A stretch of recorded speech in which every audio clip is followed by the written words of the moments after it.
Hello students. मैं doctor Bhubaneswar Sutar, Mangilal Bagri राजकीय महाविद्यालय नोखा से।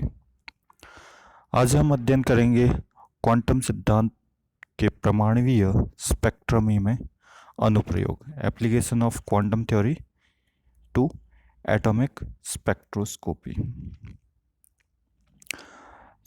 इसमें सबसे पहले अध्ययन करेंगे बोर की परिकल्पना। बोर ने एटॉमिक मॉडल के बारे में बताया था और एटॉमिक मॉडल में किस प्रकार इलेक्ट्रॉन विभिन्न ऊर्जा स्तरों में गति करता है, कौन से स्थायी ऊर्जा स्तर होंगे। इसके लिए हाइड्रोजन परमाणु या एकल इलेक्ट्रॉनी परमाणुओं के लिए यह व्याख्या की गई कि उनमें विकिरणों का उत्सर्जन किस प्रकार से होता है, रैखिक वर्णक्रम के सिद्धांत की व्याख्या। तो बोर के अनुसार परमाणु प्रतिरूप के लिए निम्न परिकल्पनाएं हैं। पहली परिकल्पना है इलेक्ट्रॉन के स्थायी कक्ष की परिकल्पना। बोर के अनुसार नाभिक के चारों ओर इलेक्ट्रॉन स्थायी कक्षों में ही चक्कर लगाता है और उन स्थायी कक्षों में इलेक्ट्रॉन का अभिकेंद्रीय बल और इलेक्ट्रॉन और नाभिक के बीच लगने वाले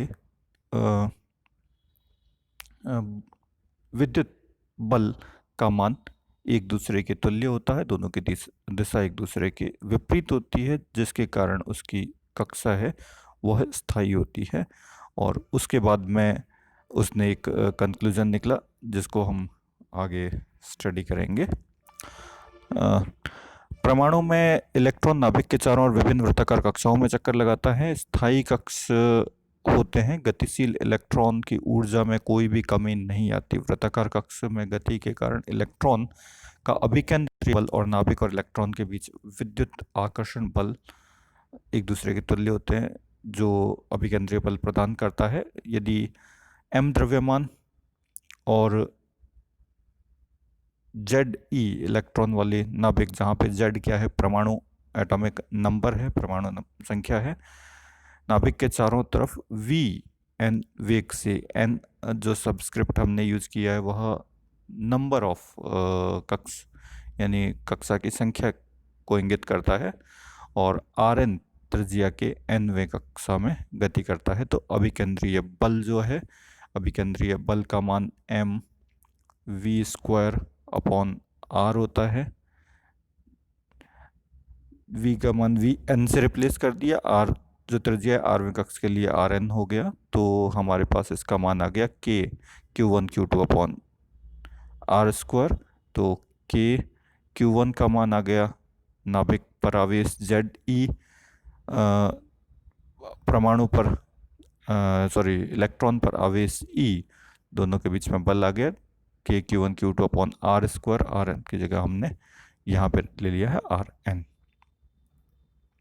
इसको सॉल्व किया तो हमारे पास जो रिलेशन आ गया mv_n² r equal to k Ze²।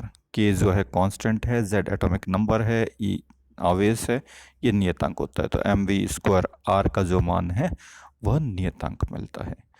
दूसरा इम्पॉर्टेंट रिलेशन था या परिकल्पना थी कि इलेक्ट्रॉन का कोणीय संवेग का मान जो है वो क्वांटाइज्ड होता है, डिफरेंट वैल्यूज मिलेगी। क्वांटीकृत परिकल्पना को यूज किया था। इलेक्ट्रॉन नाभिक के चारों ओर स्वैच्छिक त्रिज्याओं वाली कक्षाओं में गति नहीं कर सकता, यानी किसी भी त्रिज्या की कक्षा हो ये संभव नहीं है।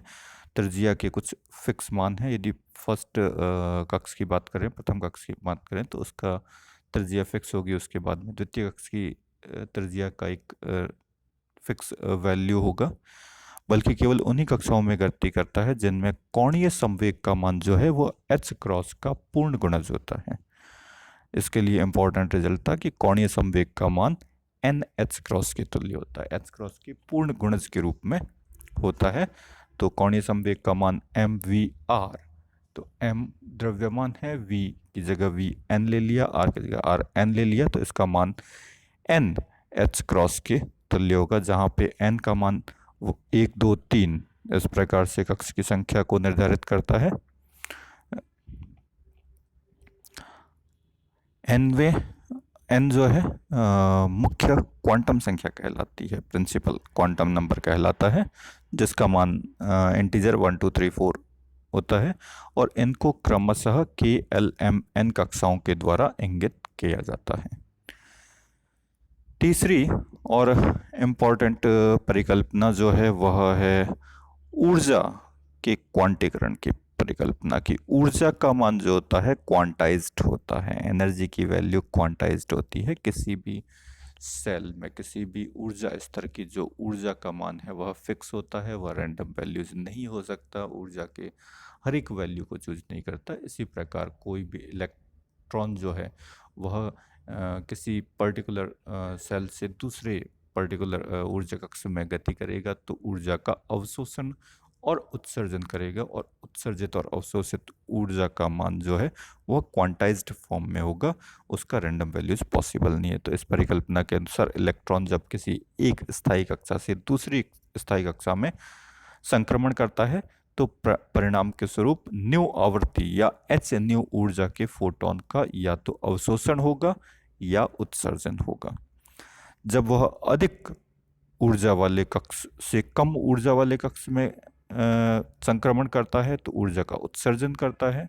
जब वह कम ऊर्जा वाले कक्ष से अधिक ऊर्जा वाले कक्ष में गति करता है तो ऊर्जा का अवशोषण करता है। यदि N1 कक्षा से N2 कक्षा में इलेक्ट्रॉन का संक्रमण हो तो इनकी ऊर्जाएं हमने मान ली En1 और En2 है, तो फॉर्मूला हो जाएगा En1 minus En2 equal to h nu. h Planck नियतांक है, न्यू आवृत्ति है। तो ये 3 महत्वपूर्ण परिकल्पनाएं थी बोर के द्वारा दी गई। बोर के द्वारा दी गई परिकल्पनाओं को एक बार थोड़ा सा और रिवाइज करते हैं।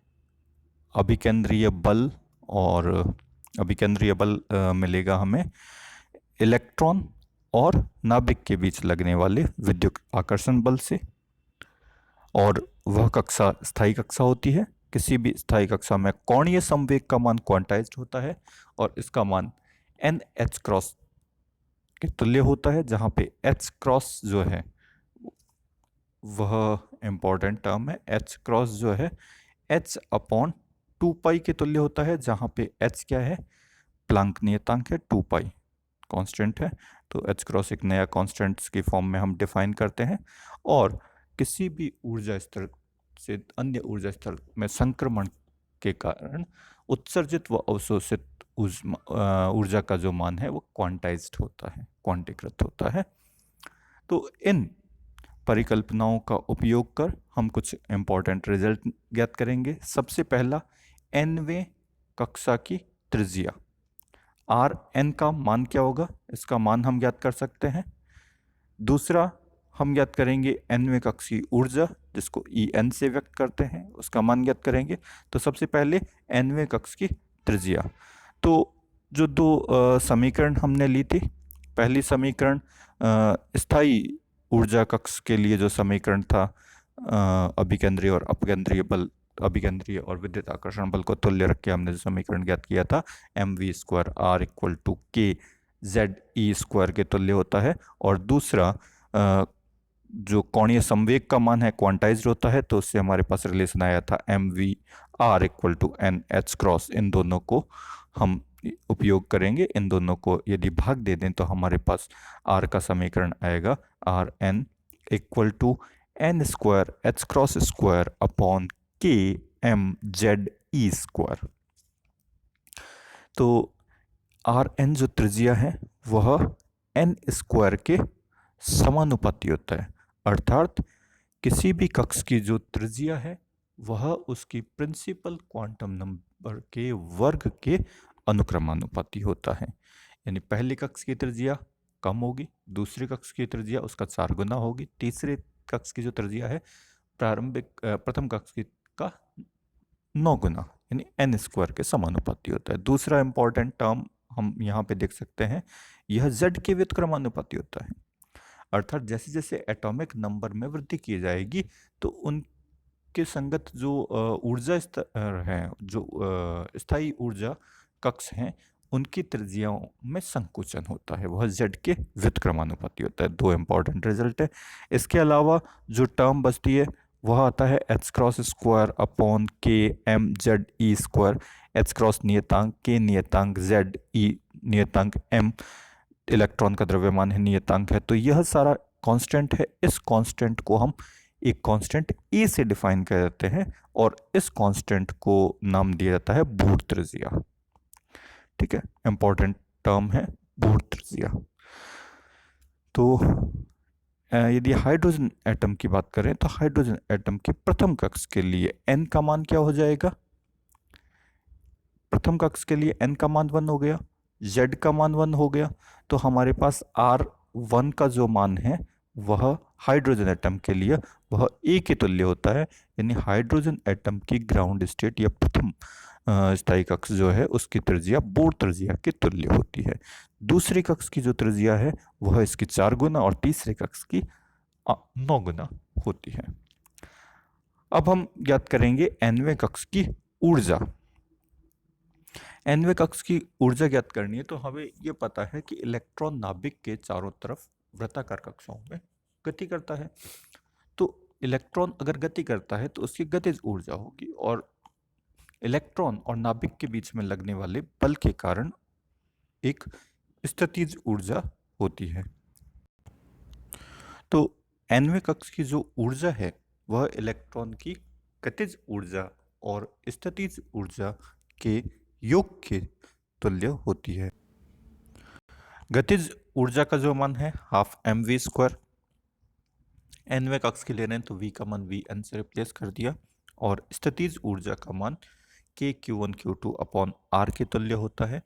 यहाँ पे जो नाभिक है उस पर आवेश जेड ई हो गया, इलेक्ट्रॉन का आवेश माइनस ई हो गया। तो यहाँ पे दोनों आवेश एक दूसरे के विपरीत होते हैं, नाभिक पे धनात्मक और इलेक्ट्रॉन पे ऋणात्मक आवेश होता है, तो स्थितिज ऊर्जा का मान ऋणात्मक होता है। तो हमारे पास फॉर्मूला आ गया माइनस का K Z E square upon are N के तुल्य हो गया। तो इस समीकरण में हमने वी एन एम वी सर का मान समीकरण 1 से जो हमने पहले ज्ञात किया था वहां से रख देंगे। वहां पे समीकरण में था एम वी स्क्वायर, आर का जो मान था वह के जेड ई स्क्वायर के तुल्य था। तो यहाँ पे क्या होगा, आर का डिवाइड हो जाएगा तो ये टर्म बचेगी E n equal to half के Z E square upon are n minus k Z E square upon are n. दोनों को सब्ट्रैक्ट कर देंगे तो हमारे पास ई एन का मान आ गया हाफ के Z E square upon are N. तो ये ऊर्जा का मान आ गया। आर एन का मान हम पहले ज्ञात कर चुके हैं समीकरण 4 में। वहाँ से यदि ऊर्जा का मान रख दें तो हमारे पास ई एन का जो मान है वह आता है minus half K square M Z square E की power 4 upon N square H cross square. इसका जो मान होता है वह नंबर ऑफ जो प्रिंसिपल क्वांटम नंबर है उसके वर्ग के व्युत्क्रमानुपाती होता है। तो ई एन का मान 1 अपॉन एन स्क्वायर के समानुपाती होता है और ऋणात्मक होता है, तो माइनस साइन को बाहर ले लिया। और प्रथम ऊर्जा स्तर जो है, प्रथम स्थायी कक्षा जो है उसकी ऊर्जा को हम ई एन से E1 से डिफाइन करें तो ये टर्म हो गई minus mod of E1 upon N square के तुल्य। E1 का मान जो है वह k square M Z square e square upon h cross square के तुल्य होता है। प्रथम कक्षा की ऊर्जा को व्यक्त करता है। हाइड्रोजन एटम के लिए इसका मान अगर कैलकुलेट करें तो सभी कांस्टेंट का मान रखने पर इसका मान माइनस 13.6 इलेक्ट्रॉन वोल्ट आता है। हाइड्रोजन एटम के लिए प्रथम कक्ष की जो ऊर्जा होती है उसका मान माइनस 13.6 इलेक्ट्रॉन वोल्ट में ये वैल्यू हमें प्राप्त होती है। तो ये इम्पोर्टेंट रिजल्ट था। इसके बाद हम अध्ययन करेंगे एक एकल इलेक्ट्रॉनी परमाणु में उत्सर्जित विकिरणों का तरंगदैर्ध्य। तो एकल इलेक्ट्रॉनी परमाणु में इलेक्ट्रॉन मान लिया n2 स्तर से n1 स्तर में संक्रमण करता है, तो उत्सर्जित ऊर्जा का मान E equal to E n two minus E n one होगा। ई एन का मान हमने कैलकुलेट किया था, वहाँ पे n की जगह n2 और n1 का मान रिप्लेस कर दे तो हमारे पास उत्सर्जित ऊर्जा का जो मान है वह आ गया minus K square M Z square E की power 4 upon 2 H cross square N two square plus, क्योंकि माइनस साइन ऑलरेडी आ गया था, माइनस और माइनस प्लस हो जाएगा, K square M Z square E की power 4 upon 2 H cross square N one square. तो कांस्टेंट टर्म को हमने बाहर ले लिया तो टर्म बच गई हमारे पास K square M Z square E की power 4 upon 2 H cross square, bracket में आ गया हमारे पास 1 upon N two square minus N one square. तो एन वन और एन टू के मानों का प्रयोग कर हम इस प्रकार से ऊर्जा का मान ज्ञात कर सकते हैं। और ऊर्जा का जो मान होता है उसके हम वेवलेंथ की फॉर्म में या 1 अपॉन लेमडा की फॉर्म में, जिसको हम वेव नंबर तरंग संख्या कहते हैं, के रूप में हम मान ज्ञात कर सकते हैं। तो तरंग संख्या के रूप में फॉर्मूला जो है 1 अपॉन लेमडा, जिसको हम न्यू बार से व्यक्त करते हैं, इसका मान न्यू अपॉन सी के तुल्य होता है। यह ई अपॉन एच सी के तुल्य होता है। तो ई का मान हमने ज्ञात किया था, उसमें एच सी का मान का डिवाइड कर दें तो हमारे पास टर्म बचेगी कुछ इस प्रकार से, 1 अपॉन लेमडा या न्यू बार का मान आ गया के स्क्वायर एम ई की power 4 Z square upon 4 pi H cross cube C bracket में 1 minus N two square minus 1 upon N one square minus 1 upon N two square. तो ये मान आ गया। इसकी सहायता से हम तरंग संख्या का मान ज्ञात कर सकते हैं। बाहर जो ये टर्म है कांस्टेंट, इस कांस्टेंट टर्म को नियतांकों का मान रखें तो हमारे पास इसकी कुछ वैल्यू जाती है। यह वैल्यू और यह नियतांक है, रिडबर्ग कांस्टेंट कहलाता है। हाइड्रोजन एटम के लिए रिडबर्ग कांस्टेंट कहलाता है। जेड को अगर बाहर रखते हैं तो ये कांस्टेंट रिडबर्ग कांस्टेंट कहलाता है। और इन जनरल रिडबर्ग कांस्टेंट की फॉर्म में इसका जो वैल्यूज है वह हमारे पास आ गया 1 upon lambda equal to R Z cube Z square bracket में 1 minus N two square upon 1 minus N one square, unit रहती है प्रति मीटर। तो यह इम्पॉर्टेंट रिजल्ट था जिससे हम किसी भी ऊर्जा स्तर से अन्य ऊर्जा स्तर में संक्रमण के लिए एकल इलेक्ट्रॉनिक परमाणु के लिए तरंग संख्या का मान ज्ञात कर सकते हैं। धन्यवाद। Thank you.